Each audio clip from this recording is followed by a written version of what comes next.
विशेष धन्यवाद देवा संगे संगे आज सुसमाचार अभियान रे पुनर्बार सुजोग देथिबा प्रभुकर दास सरड़ा मंडली चालक महाशय को विशेष कर धन्यवाद दिए। निश्चय ए दिन मानक सुसमाचार अभियान द्वारा आमने परमेश्वर पवित्र वाक्य को अध्ययन करने शुणा गोटे संपूर्ण सुजोग प्रभु मानक देइछन्ति। सेथिपाई आमे प्रभु को धन्यवाद देवा दरकार। निश्चय सुसमाचार एक गुरुत्वपूर्ण विषय जहाँ जड़े मनुष्य सुसमाचार को शुणी से रक्षा पाई जाए, उद्धार हो जाए, स्वर्ग पाए, से नरक उद्धार हुए। प्रभु यीशु से सुसमाचार को नहीं आमान को निकट को आसी आउ से सुसमाचार द्वारा अनेक लोक प्रभु यीशु को परित्राणकर्ता रूपे ग्रहण कले, स्वर्गर विषय बुझीपारे। तेणु बहुत गुरुत्वपूर्ण विषय आमर मंडली मध्यरु सम्मिलनी मध्यरु शाखा मंडली मान मध्यरु सुसमाचार सेवा निमंते समर्पित युवक माने, समर्पित प्रभुकर लोक माने आहरी उत्पन्न होगा दरकार, जद्वारा परमेश्वर गौरव हेब एवं प्रभु यीशुंकर आगमन निमंते माने प्रस्तुत हो पारिबा। आज आ गोटे अध्याय अर्थात आ गोटे विषय को नहीं मैं चिंता करने जावा। यूहन्ना पुस्तक तार 15 पर्वर 7 पदर लिखा अछि, जदि तुमने मोठरे रुह आ मोहर वाक्य तुमठे रुहे ताहले जे कौनसी विषय इच्छा कर ताहा माग आ तुमको निमंते ताहा साधित हेब। आज शीर्षक अच्छी ना सफलतार जीवन। सफलता काठरे अच्छी, ख्रीष्टन कठरे अच्छी। जे माने ख्रीष्टन कठारे अछंती से माने सफलता प्राप्त करिवे। आउ प्रभु मान को से सफलता देवा निमंते अर्थात विजय देवा निमंते जगत को जय कले, पाप को जय कले, सब विफलता उपर सफलता देले। जितेबाला जड़े व्यक्ति जड़े विश्वासी प्रभुंक उपरे आउजी पड़े, प्रभुंकर इच्छा उपर निर्भर करे, से सफलता पाए। प्रभुंक वाक्य लिखा है, यीशु निजे शिष्य मान को शिखाइले जे प्रार्थना करला बेले तुम्हार इच्छा सफल हेउ बोली तुमे कह। जितेबाला प्रभु को कहबा आमे प्रभु तुमर इच्छा सफल हो, ताहले आमे सफलता आम जीवन अनुभव करि पारे। प्रभुंकर इच्छा आम जीवन सफल हेबा ही आमे सफलता पाइछु बोली अनुभव करि पारे। जदि आमर इच्छा रे आमे किछि करिबा पई किछि पाइबा पई चाहू, तेबे प्रभु जेबे चाहंती नाही आमे विफल हेबा ही हेबा। तेणु प्रभुंकर इच्छा ही सफल हेबा आमर जीवन रे सबुठारु गुरुत्वपूर्ण अटे। तेबे प्रभु मान को ताहा शिक्षा देवा पई चाहंती। सुसमाचार सफलता निहाती आवश्यक, निहाती जरूरी। जो पर्यंत प्रभुंक ठारे जड़े व्यक्ति रही ना से पर्यंत से सफलतार सहित सुसमाचार सेवा कार्य करिपारिबो नाही। प्रभुंक वाक्य से दिन जितेबाला प्रभु यीशु शिष्य मान को डाकिले, प्रभुंक वाक्य लिखा अछि, से शिष्य मान को डाकी तांक संगरे रहिबा पई कहिले, आ तांक संगरे से माने रहिबे, पुणी से सुसमाचार निमंते से माननको अन्यत्र प्रेरण करिवे। प्रथम करी प्रभु डाकिबार उद्देश्य से माने ताहांक संगरे रहिबे। प्रभुंकर इच्छा यीशुंकर इच्छा थिला से माने ताहांक संगरे रहिबे, आउ तांकर इच्छा अनुसार से माने बाहर को जिवे, आउ प्रभुंकर सुसमाचार स्वर्गर कथा से माने कही करी आसबे। प्रभु आमानकर जीवन में मध्य से सफलता देवा पाई चाहंती, जो माने प्रभुंक ठारे थाई ସେବା କାର୍ଯ୍ୟ କରୁଛନ୍ତି, ପ୍ରଭୁଙ୍କଠାରେ ଥାଇ ଜୀବନଯାପନ କରୁଛନ୍ତି, ସେମାନେ ସଫଳତାର ଶୀର୍ଷରେ ପହଞ୍ଚିବେ। ପ୍ରଭୁ ଆମମାନଙ୍କୁ ସେ ପ୍ରକାର ଅନୁଗ୍ରହ ପ୍ରଦାନ କରନ୍ତୁ। ତେବେ ପ୍ରଭୁଙ୍କ ବାକ୍ୟ ଆମମାନଙ୍କୁ କୁହେ ଯେ ତାହାଙ୍କଠାରେ ରୁହେ, ତାହାଙ୍କର ବାକ୍ୟ ଧ୍ୟାନ କରେ, ସେ ସଫଳତା ପାଇବ। ସେଦିନ କେତେକ ଲୋକ ପ୍ରଭୁଙ୍କର କଥା ନ ମାନି, ପ୍ରଭୁଙ୍କ ଲୋକମାନଙ୍କର କଥା ନ ମାନି ସେମାନେ ସଫଳତା ପାଇପାରିଲେ ନାହିଁ। ପ୍ରଭୁଙ୍କର ବାକ୍ୟ ତାହା ଆମମାନଙ୍କୁ କୁହେ। ଆପଣମାନେ ଜାଣିଥିବେ, ଯେତେବେଳେ ରୋମକୁ ପାଉଲ ଏବଂ ତାଙ୍କର ସଙ୍ଗୀମାନେ ଜଳଯାତ୍ରା କରୁଥିଲେ, ସେହି ସମୟରେ ପାଉଲ ବୁଝିପାରିଲେ ଯେ ଏ ଜଳଯାତ୍ରା ଅତି ଭୟଙ୍କର ବା ବିପଦପୂର୍ଣ୍ଣ ହେବ। ତେଣୁ ପାଉଲ ଜଳଯାତ୍ରାରେ ରହିଥିବା ଅବସ୍ଥାରେ ସେ ସୈନିକମାନଙ୍କ ମଧ୍ୟରୁ ଶତ ସେନାପତିକୁ କହିଲେ, ଯଦି ଆମ ପାଇଁ ଯେଉଁ ଜଳଯାତ୍ରା ଆମେ କରୁଛୁ ଏହା ଆମ ନିମନ୍ତେ କ୍ଷତିକାରକ ହେବାର ସମ୍ଭାବନା ଅଛି।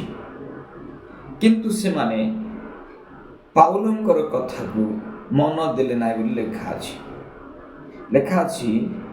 ପରେ କ୍ଷମା କରିବେ, ପ୍ରେରିତ ପୁସ୍ତକ 27 ଅଧ୍ୟାୟର 10 ପଦରେ ପଢ଼ିବେ, ସେଟା ଲେଖା ଅଛି, ମହାଶୟମାନେ ଏହି ଜଳଯାତ୍ରା ଯେ କେବଳ ମାଲ ଓ ଜାହାଜର ଅନିଷ୍ଟ ହେବ ତାହା ନୁହେଁ, ମାତ୍ର ଆମମାନଙ୍କ ପ୍ରାଣର ମଧ୍ୟ ଯେ ଅନିଷ୍ଟ କ୍ଷତିକାରକ ହେବ ଏହା ମୁଁ ଜାଣୁଅଛି। ପରମେଶ୍ୱରଙ୍କ ଲୋକ ଆଉ ସେ କଥା ପ୍ରକାଶ କରୁଛନ୍ତି, ପାଉଲ କହୁଛନ୍ତି। କିନ୍ତୁ ଶତ ସେନାପତି ପାଉଲଙ୍କ କଥା ଅପେକ୍ଷା ଜାହାଜର ଚାଳକ ଓ ଅଧିକାରୀଙ୍କ କଥାରେ ଅଧିକ ମନୋଯୋଗ କଲେ। ସେଲ୍ଫ କନଫିଡେନ୍ସ ବୋଲି କୁହାଯାଏ। ନିଜ ଉପରେ, ନିଜର କଥା ଉପରେ, ନିଜର ନିଷ୍ପତ୍ତି ଉପରେ ନିର୍ଭର କରିବା ଲୋକମାନେ, ଯେଉଁମାନେ ପ୍ରଭୁଙ୍କର କଥା ଉପରେ ନିର୍ଭର କରନ୍ତି ନାହିଁ, ସେମାନେ କ୍ଷତିଗ୍ରସ୍ତ ହେବାର ସମ୍ଭାବନା, ବିଫଳତାର ସମ୍ମୁଖୀନ ହେବାର ସମ୍ଭାବନା।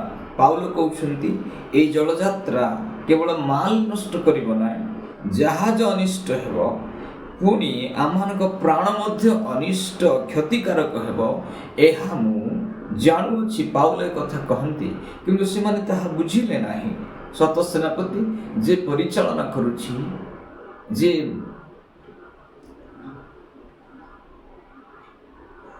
ଜାହାଜକୁ ପରିଚାଳନା କରୁଛି, ତା କଥାରେ ମନୋଯୋଗ କଲେ, ତା କଥାରେ ଅଧିକ ମନୋଯୋଗ କଲେ, କିନ୍ତୁ ପାଉଲ କଥାକୁ ସେ ମନୋଯୋଗ କଲେ ନାହିଁ। ତେଣୁ ଗୋଟେ ଟାଇମ୍ ଆସିଲା, 27ର 13 ପଦରେ ପଢ଼ିବେ, ପରେ ଦକ୍ଷିଣା ପବନ ଧୀରେ ଧୀରେ ବହିବାକୁ ସେମାନେ ନିଜ ନିଜର ଉଦ୍ଦେଶ୍ୟ ସଫଳ ହେଲା ବୋଲି ମନେ କରି ଲଙ୍ଗର ତୋଳି କ୍ରିତିର କୂଳର ଅତି ନିକଟ ଦେଇ ଯିବାକୁ ଲାଗିଲେ। ସେମାନେ ବୁଝିଗଲେ କ'ଣ? ଧୀରେ ଧୀରେ ପବନ ବହିବାରୁ ସେମାନେ ନିଜ ନିଜ ଉଦ୍ଦେଶ୍ୟ ସଫଳ ହେଲା ବୋଲି ଭାବିଲେ, ନିଜ ନିଜର ଇଚ୍ଛା ସଫଳ ହେଲା ବୋଲି ଭାବିଲେ, ଜଳଯାତ୍ରା ଆମ ପାଇଁ ସହଜ ବୋଲି ଭାବିଲେ। ସେମାନେ ଅତି ସହଜରେ, ଅତି କୁଶଳରେ ଆମେ ପହଞ୍ଚୁ ବୋଲି ଭାବିଲେ, କିନ୍ତୁ ପ୍ରଭୁଙ୍କ ଲୋକର କଥା ସେମାନେ ମନୋଯୋଗ କଲେ ନାହିଁ। ଆମମାନଙ୍କ ମଧ୍ୟରେ ମଧ୍ୟ ସେମିତି ହେଇଥାଏ। ଅନେକ ଲୋକମାନେ ପ୍ରଭୁଙ୍କର କଥାକୁ ମନ ଦିଅନ୍ତି ନାହିଁ, ପ୍ରଭୁଙ୍କର କଥାରେ ମନୋଯୋଗ କରନ୍ତି ନାହିଁ। ନିଜ ଚିନ୍ତାରେ, ନିଜ ଭାବନାରେ, ଅନ୍ୟର ପରାମର୍ଶରେ, ଅନ୍ୟର ବଳରେ, ଅନ୍ୟର ଶକ୍ତିରେ, ଅନ୍ୟର କଥାରେ ନିର୍ଭର କରନ୍ତି। ତେଣୁ ବିଫଳତାର ସମ୍ମୁଖୀନ ହେଇଥାନ୍ତି। ତେବେ ଏଠି ଲେଖା ଅଛି, ସେମାନେ ନିଜର ଉଦ୍ଦେଶ୍ୟ ସଫଳ ହେଲେ ଭାବିଲେ, କିନ୍ତୁ 27:14 କିନ୍ତୁ ଅଳ୍ପ ସମୟ ଭିତରେ ଜାହାଜକୁ ରଖିଲ ବୋଲି କହନ୍ତି ଯେ ସେହି ପ୍ରଚଣ୍ଡ ପବନ କୂଳରୁ ବହି ଆଘାତ କରିବାକୁ ଲାଗିଲା। ଜାହାଜଟି ତୋଫାନରେ ପଡ଼ି ପବନର ସମ୍ମୁଖୀନ ହୋଇ ନ ପାରିବାରୁ ଆମ୍ଭେମାନେ ତାହାକୁ ଭାସିଯିବାକୁ ଛାଡ଼ିଦେଲୁ। ନିଜର ଉଦ୍ଦେଶ୍ୟ ସଫଳ ହେଲେ ଭାବିଲେ, କିନ୍ତୁ ଗୋଟେ ସମୟ ଆସିଲା, ଭୟଙ୍କର ତୋଫାନ ଆସିଲା, ପବନ ଆସିଲା, ଆଉ ଜାହାଜ ଭାଙ୍ଗିବାର ଆରମ୍ଭ ହେଲା।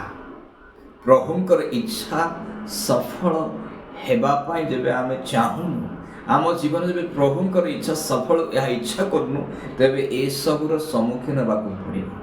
ପ୍ରଭୁଙ୍କ କଥା ବି ମାନୁନାହୁଁ, ଆମେ ଏସବୁର ସମ୍ମୁଖୀନ ହେବାକୁ ପଡ଼ିବ। କିନ୍ତୁ ଯେଉଁମାନେ ସଦା ପ୍ରଭୁଙ୍କର ବ୍ୟବସ୍ଥା ଦିବାରାତ୍ର ଧ୍ୟାନ କରନ୍ତି, ତାହାଙ୍କ ବ୍ୟବସ୍ଥାରେ ଆମୋଦ କରନ୍ତି ବୋଲି ଲେଖାଯାଏ, ସେ ଲୋକ ଧନ୍ୟ। ବାଇବେଲ କୁହେ, ସେ ଯାହା ଇଚ୍ଛା କରେ ତାହା ସଫଳ ହେବ। ପ୍ରଭୁଙ୍କର ଇଚ୍ଛାରେ ନିର୍ଭର କରିବା ଦ୍ୱାରା ସେ ସଫଳତା ପାଇବ। ଆଉ ପ୍ରଭୁଙ୍କୁ ଯାହା ଇଚ୍ଛା ତାହା ହିଁ ସେ ପସନ୍ଦ କରିବ। ପ୍ରଭୁଙ୍କୁ ଯାହା ପସନ୍ଦ ତାକୁ ସେ ପସନ୍ଦ କରିବ। କିନ୍ତୁ ଶାରୀରିକ ଲୋକମାନେ ନିଜ ଇଚ୍ଛା ସଫଳ କରିବା ପାଇଁ ପ୍ରଭୁଙ୍କର ଇଚ୍ଛାକୁ ହେ ଜ୍ଞାନ କରନ୍ତି, ପ୍ରଭୁଙ୍କର ପସନ୍ଦକୁ ପସନ୍ଦ କରନ୍ତି ନାହିଁ। ପ୍ରଭୁଙ୍କର ଲୋକମାନଙ୍କର କଥା ପବିତ୍ର ଆତ୍ମାଙ୍କ ଦ୍ୱାରା ଚାଳିତ ହୋଇ କହିବା କଥାକୁ ସେମାନେ ମାନ୍ୟ କରନ୍ତି ନାହିଁ, ତେଣୁ ସେମାନେ ବିଫଳତାର ସମ୍ମୁଖୀନ ହୁଅନ୍ତି। ଆଉ ଜଣେ ବିଫଳକାରୀ, ସଫଳ ପାଇନଥିବା ଜଣେ ମାଙ୍କ କଥା ଆପଣମାନେ ଭଲରେ ଜାଣନ୍ତି। ଦୂତମାନେ କହିଲେ, ତୁମେ ପଛକୁ ଅନାଇବ ନାହିଁ, ଆଉ ଶୀଘ୍ର ସୋଦମ ଗମୋରା ଛାଡ଼ି ପ୍ରାଣ ରକ୍ଷାର୍ଥେ ତୁମେ ପର୍ବତକୁ ପଳାଇ ଯିବ। ଶୀଘ୍ର ଏତେ ଅନୁଗ୍ରହ ସେମାନଙ୍କ ପାଇଁ ଦୂତମାନେ ଯାଇ ସେମାନଙ୍କର ହାତ ଧରି ସୋଦମ ଗମୋରାରୁ ବାହାର କଲେ, ଆଉ ସେମାନଙ୍କୁ କହିଲେ, ତୁମେ ପଛକୁ ଅନାଇବ ନାହିଁ। ଦୂତମାନଙ୍କର କଥା ଲୋଟ ଆଉ ତାଙ୍କର ପରିବାର ଶୁଣିଛନ୍ତି, କିନ୍ତୁ ସେମାନଙ୍କ ମଧ୍ୟରେ ଜଣେ ଯେ କି ଲୋଟଙ୍କର ସ୍ତ୍ରୀ, ସେ ଦୂତମାନଙ୍କର କଥାକୁ ଅମାନ୍ୟ କରିଅଛି, ହେ ଜ୍ଞାନ କରିଛି, ତାହାକୁ ଗୁରୁତ୍ୱ ଦେଇନାହିଁ। କିନ୍ତୁ ତାର ଜୀବନରେ ଯେତେବେଳେ ଆଗକୁ ଗଲା, ଆଉ ଦେଖିଲା କି ପ୍ରକାର ଭାବରେ ସୋଦମ ଗମୋରା ବିନଷ୍ଟ ହେଉଅଛି, ତାହା ଦେଖିବା ପାଇଁ ସେ ପଛକୁ ଅନାଇଲା ବୋଲି ଲେଖା ଅଛି। ବାଇବେଲ କୁହେ ଯେ ନଙ୍ଗଳରେ ହାତ ଦେଇ ପଛକୁ ଅନାଏ, ସେ ଈଶ୍ୱରଙ୍କ ରାଜ୍ୟର ଯୋଗ୍ୟ ନାହିଁ, ଆଗକୁ ଯାଇପାରିବ ନାହିଁ। ତଦ୍ରୂପ ସେ ପଛକୁ ଅନେଇବା କ୍ଷଣି ପ୍ରଭୁଙ୍କ ଲୋକମାନଙ୍କର କଥା, ଦୂତମାନଙ୍କର କଥା ଅମାନ୍ୟ କରିବା କ୍ଷଣି ସେ ଲବଣ ସ୍ତମ୍ଭ ହେଲା। ସେ ରକ୍ଷା ପାଇପାରିଲା ନାହିଁ, ତାର ପ୍ରାଣ ବିନଷ୍ଟ ହୋଇଗଲା। ସୋଦମ ଗମୋରା ନଷ୍ଟ ହେବା ସହିତ ସେ ମଧ୍ୟ ନଷ୍ଟ ହୋଇଗଲା। ଯେଉଁମାନେ ଜଗତରେ ବର୍ତ୍ତମାନ ପ୍ରଭୁଙ୍କର ଠାରୁ ଦୂରରେ, ପ୍ରଭୁଙ୍କର ଇଚ୍ଛା ବିରୁଦ୍ଧରେ ଠିଆ ହୋଇଛନ୍ତି, ପ୍ରଭୁ ସେମାନଙ୍କୁ ବାହାରକୁ ବାହାର କଲେ ମଧ୍ୟ ସେମାନେ ଯେବେ ଅନୁଗ୍ରହକୁ ବୁଝିପାରୁନାହାନ୍ତି, ପଛକୁ ହିଁ ଅନାଉଛନ୍ତି, ସେମାନେ ରକ୍ଷା ପାଇପାରିବେ ନାହିଁ, ଆଉ ସେମାନେ ରହିଯିବେ, ନଗର ଦଣ୍ଡରେ ଦଣ୍ଡିତ ହେବେ, ଜଗତର ଦଣ୍ଡରେ ଦଣ୍ଡିତ ହେବେ, ତେଣୁ ସଫଳତା ପୂର୍ବକ ପହଞ୍ଚି ପାରିବେ ନାହିଁ। ଆଉ ଗୋଟେ ବିଫଳ କଥା ମୁଁ ଆପଣମାନଙ୍କୁ କହିବି। ଯେତେବେଳେ ପରମେଶ୍ୱରଙ୍କର ଦାସ ଜିହୋସିୟ ନଗର ବିରୁଦ୍ଧରେ ଯୁଦ୍ଧ କରିବା ନିମନ୍ତେ କମ୍ ଲୋକକୁ ପଠାଇଲେ, ସେଥିପୂର୍ବରୁ ଗୋଟେ ସଫଳତା ସେମାନେ ପାଇଛନ୍ତି, ଜିରିହ ନଗରକୁ ଜୟ କଲେ। ଆଉ ଜିରିହ ନଗରକୁ ଜୟ କରିବା ପାଇଁ ଦୂତ ଗୋଟେ କୌଶଳ ଦେଲେ, ପ୍ରାର୍ଥନା ଅର୍ଥାତ୍ ଚତୁର୍ଦିଗରେ, ଜିରିହର ଚତୁର୍ଦିଗରେ ପ୍ରଦକ୍ଷିଣ କରିବା ପାଇଁ। ଆଉ ଦୂତ ଯେଉଁ କଥା କହିଲେ, ଜିହୋସିୟ ତାଙ୍କର ଦଳ ସେହି କର୍ମ କଲେ। ଆଉ ଜିହୋସିୟ ଲୋକମାନଙ୍କୁ କହିଥିଲେ, ତୁମେ କ'ଣ କରିବ ନାହିଁ ନା ମୁଖ ଖୋଲିବ ନାହିଁ, ଜୟଧ୍ୱନି କରିବ ନାହିଁ, ଯେଉଁ ପର୍ଯ୍ୟନ୍ତ ଜିହୋସିୟ 6:10 ପଦ। ମାତ୍ର ଜିହୋସିୟ ଲୋକମାନଙ୍କୁ ଆଜ୍ଞା ଦେଇ କହିଲେ, ତୁମାନେ ଜୟଧ୍ୱନି କରିବ ନାହିଁ, କି ଆପଣ ରବ ଶୁଣାଇବ ନାହିଁ, କିମ୍ବା ତୁମମାନଙ୍କ ମୁଖରୁ କୌଣସି ବାକ୍ୟ ନିର୍ଗତ ହେବ ନାହିଁ। ମୁଁ ଜୟଧ୍ୱନି କରିବାକୁ ଆଜ୍ଞା ଦେଲେ ତୁମାନେ ଜୟଧ୍ୱନି କରିବ। ଜିହୋସିୟ କହୁଛନ୍ତି, ମୁଁ ଯେଉଁ ପର୍ଯ୍ୟନ୍ତ ତୁମକୁ କହି ନାହିଁ, ତୁମେ ମୁଖ ଫିଟାଇବ ନାହିଁ। ପ୍ରାର୍ଥନାର ସମୟ, ଚତୁର୍ଦିଗରେ ପ୍ରଦକ୍ଷିଣ କରିବାର ସମୟ, ଶତ୍ରୁ ଉପରେ ଜୟ କରିବାର ସମୟ, ସଫଳତା ପାଇବାର ସମୟ। ପ୍ରଭୁଙ୍କର କଥା ଅନୁସାରେ ଚାଲିବା ଲୋକମାନେ ହିଁ ସଫଳତା ପାଇବେ। ଜିହୋସିୟଙ୍କ କଥା ଅନୁସାରେ ତାଙ୍କର ଲୋକମାନେ ଚାଲିଲେ, ଆଉ ଦୂତ ଯାହା କହିଥିଲେ ସେ ଅନୁସାରେ ଚାଲିଲେ, ତେଣୁ ସେମାନେ ଜିରିହ ନଗରକୁ ଜୟ କରିପାରିଲେ। ଆମେ କ'ଣ କରିଥାଉ? ପ୍ରାର୍ଥନା ସମୟରେ ଆମର ମୁଖ ଖୋଲିଥାଏ, ଆମେ କଥାବାର୍ତ୍ତା କରିଥାଉ, କିନ୍ତୁ ଲେଖା ଅଛି ତୁମେ ଜୟଧ୍ୱନି କରିବ ନାହିଁ। କି ଆପଣ ରବ ଶୁଣାଇବ ନାହିଁ, ନୀରବ ରହିବ ଯେ ପର୍ଯ୍ୟନ୍ତ ମୁଁ କହି ନାହିଁ, ଯେ ପର୍ଯ୍ୟନ୍ତ ପରମେଶ୍ୱର ଆଦେଶ ଦେଇନାହାନ୍ତି ସେ ପର୍ଯ୍ୟନ୍ତ ତୁମେ ମୁଖ ଖୋଲିବ ନାହିଁ। ସେମାନେ ଠିକ୍ ସେମିତି ଜିରିହ ନଗରକୁ ଜୟ କଲେ। କିନ୍ତୁ ଅୟ ନଗର କ'ଣ ହେଲା ନା ପ୍ରଭୁ କହିଥିଲେ ତୁମେ କୌଣସି ଭାବରେ ପୁଣି ଅୟର ଲୋକମାନେ ସେମାନଙ୍କ ମଧ୍ୟରୁ ଗୁଣାଧିକ 36 ଜଣକୁ ଆଘାତ କଲେ। ନଗର ଦ୍ୱାରରୁ ସବିରାମ ପର୍ଯ୍ୟନ୍ତ ସେମାନଙ୍କୁ ତଡ଼ି ନେଇ ଗଡ଼ନ୍ତି ବାଟରେ ଆଘାତ କଲେ। ତହିଁରେ ଲୋକମାନଙ୍କ ହୃଦୟ ତରଳି ପାଣି ହୋଇଗଲା ବୋଲି ଲେଖା ଅଛି। କାରଣ ମାତ୍ର ଇସ୍ରାଏଲ ସନ୍ତାନଗଣ ବର୍ଜିତ ବସ୍ତୁ ବିଷୟରେ ସତ୍ୟ ଲଙ୍ଘନ କଲେ। ପ୍ରଭୁ କହିଥିଲେ ତୁମେ ବର୍ଜିତ ବସ୍ତୁ ଆଣିବ ନାହିଁ, କିନ୍ତୁ ଏମାନେ ବର୍ଜିତ ବସ୍ତୁ ଆଣିଲେ, ଲୁଚାଇଲେ। ଆଖନ ଲୁଚାଇଲା, ତେଣୁ ସେମାନେ ଅୟନଗର ସମ୍ମୁଖରେ ପରାଜୟ ହେଲେ ଯେ ବର୍ଜିତ ବସ୍ତୁ ଘରକୁ ଆଣିବ, ଯାହା ପରମେଶ୍ୱର ସମ୍ପୂର୍ଣ୍ଣ ଭାବରେ ବିନଷ୍ଟ କରିବା ପାଇଁ କହିଛନ୍ତି। ଯଦି ତାହା ନିଜ ଗୃହକୁ ଆଣିବ, ପୁରାତନ ସ୍ୱଭାବ ଧରି ଆସିବ, ପରମେଶ୍ୱର ଯେଉଁ ସ୍ଥାନକୁ ପସନ୍ଦ କରନ୍ତି ନାହିଁ, ଯେଉଁ ବସ୍ତୁକୁ ସେ ଇଚ୍ଛା କରନ୍ତି ନାହିଁ, ତାହା ଯେବେ ନେଇକି ଆସିବ, ଧରି ରଖିବ, ତେବେ ପ୍ରଭୁ ବିଫଳତା ହିଁ ଦେବେ। ପରାଜୟ ହେବ, ସେ ସଫଳତା ପାଇପାରିବ ନାହିଁ। ତାଙ୍କ ଯୋଗୁଁ ମଣ୍ଡଳୀ ବିଫଳ ହେଇଗଲା। ଆମର ବ୍ୟକ୍ତିଗତ ଜୀବନ ଯୋଗୁଁ ଆମ ପରିବାରରେ ସଫଳତା ଆସିବ ନାହିଁ, ଆଶୀର୍ବାଦ ବଳେ ଅଭିଶାପ ଆସିବ। ଭୟଙ୍କର ମୃତ୍ୟୁ ସପରିବାର ସେମାନେ ଭୋଗ କଲେ। ପ୍ରଭୁ ଚାହୁଁଛନ୍ତି ପ୍ରଭୁଙ୍କର କଥା ଅନୁସାରେ ଯେଉଁମାନେ ଚାଲିବେ ସେମାନେ ସଫଳତା ପାଇବେ। ଆପଣମାନେ ଜାଣିଛନ୍ତି ପ୍ରଭୁଙ୍କର କଥା ମାନିକରି ଯିବା ବ୍ୟକ୍ତିମାନେ ସମସ୍ତେ ସଫଳତା ପାଇଲେ, ଆଗକୁ ବଢ଼ିଲେ। ନହଙ୍କୁ ପରମେଶ୍ୱର କହିଲେ ତୁମେ ଜାହାଜ ନିର୍ମାଣ କର, ଆଉ ନହ ପରମେଶ୍ୱରଙ୍କର କଥା ଅନୁସାରେ ଜାହାଜ ନିର୍ମାଣ କଲେ। ଆଉ ପରମେଶ୍ୱର ତାଙ୍କୁ କହିଲେ ତୁମେ ଜାହାଜରେ ପ୍ରବେଶ କର, ସେ ଅନୁସାରେ ସେମାନେ ଜାହାଜରେ ପ୍ରବେଶ କଲେ। ଆଉ ପରମେଶ୍ୱରଙ୍କର କଥା ଅନୁସାରେ ସେମାନେ ଚାଲିଲେ, ତେଣୁ ସେମାନେ ସଫଳ ପାଇଲେ। ଆଉ ଜଗତକୁ ଦୋଷୀ କଲେ ବୋଲି ଲେଖା ଅଛି। ଜଗତ ତଳକୁ ଚାଲିଗଲା, ସେମାନଙ୍କୁ ପ୍ରଭୁ ଉଚ୍ଚକୁ ନେଲେ। ଯେଉଁମାନେ ପରମେଶ୍ୱରଙ୍କର କଥା ମାନନ୍ତି ସେମାନଙ୍କୁ ଉଚ୍ଚ ସ୍ତରକୁ ନିଆଯିବ, ସେମାନେ ସଫଳତା ପ୍ରାପ୍ତ ହେବେ, ସେମାନେ ବିଫଳ ହେବେ ନାହିଁ। ପ୍ରଭୁଙ୍କ କଥା ମାନିବା ଲୋକମାନେ, ତେଣୁ ଲେଖା ଅଛି ଯଦି ତୁମେ ମୋର ବାକ୍ୟ ତୁମ ଅନ୍ତରରେ ରଖିଥାଅ, ଯଦି ତୁମେ ମୋର ବାକ୍ୟ ପାଳନ କର। ବାଇବେଲ ଘୋଷି ଦେବା କଥା ନୁହଁ, କି ସୁନାପଦ ଘୋଷି ଦେବା କଥା ନୁହଁ, କି ବାଇବେଲ ଉଠି ପଢ଼ିବା ଦ୍ୱାରା ନୁହଁ, ଏସବୁ କରିବା ଉଚିତ। କିନ୍ତୁ ପ୍ରଭୁଙ୍କର ବାକ୍ୟ ପାଳନ କରିବା ଦ୍ୱାରା ଜଣେ ଲୋକ ସଫଳତା ପାଏ। ଆଉ ସେ ଯାହା ଇଚ୍ଛା କରେ, ଯାହା ମାଗେ, ତାର ଜୀବନରେ ପ୍ରଭୁଙ୍କର ଇଚ୍ଛା ଅନୁସାରେ ତାକୁ ଦିଆଯିବ। ସେଦିନ ଅବ୍ରାହମ ମଧ୍ୟ ପ୍ରଭୁଙ୍କର କଥା ମାନି ଆପଣାର ପରିବାରକୁ ପରିତ୍ୟାଗ କଲେ, ଦେଶ ପରିତ୍ୟାଗ କଲେ। ଆଉ ପ୍ରଭୁ ଯେଉଁ ଜାଗାକୁ ପଠାଇଲେ ସେ ଜାଗାକୁ ଗଲେ ସେମାନେ। ଆଉ ସେମାନଙ୍କର ଜୀବନରେ ଆଶ୍ଚର୍ଯ୍ୟ ବିଷୟମାନ ଘଟିଲା, ଭୟଙ୍କର ବିଷୟମାନ ସେମାନେ ଦେଖିଲେ। ମୋଶା ପ୍ରଭୁଙ୍କର କଥା ଅନୁସାରେ ଚାଲିଲେ, ତେଣୁ ସୁଫସାଗର ଦିଭାଗ ହେବାର ଦେଖିଲେ। ମଣ୍ଡଳୀକୁ ସୁଫସାଗର ଦେଇକି କଢ଼େଇ ଆଣିଲେ। ସମୁଦ୍ର ଦିଭାଗ ହେବାର କୌଣସି କାଳେ ବାଇବେଲ ଇତିହାସରେ ନୁହଁ, କି ଆଜି ମଧ୍ୟ ନାହିଁ। କିନ୍ତୁ ପରମେଶ୍ୱର ମୋଶାଙ୍କ ଦ୍ୱାରା ମହତ୍ କର୍ମ କଲେ, କାରଣ ମୋଶା ପରମେଶ୍ୱରଙ୍କର କଥା ଅନୁସାରେ ଚାଲିବା ବ୍ୟକ୍ତି ଥିଲେ।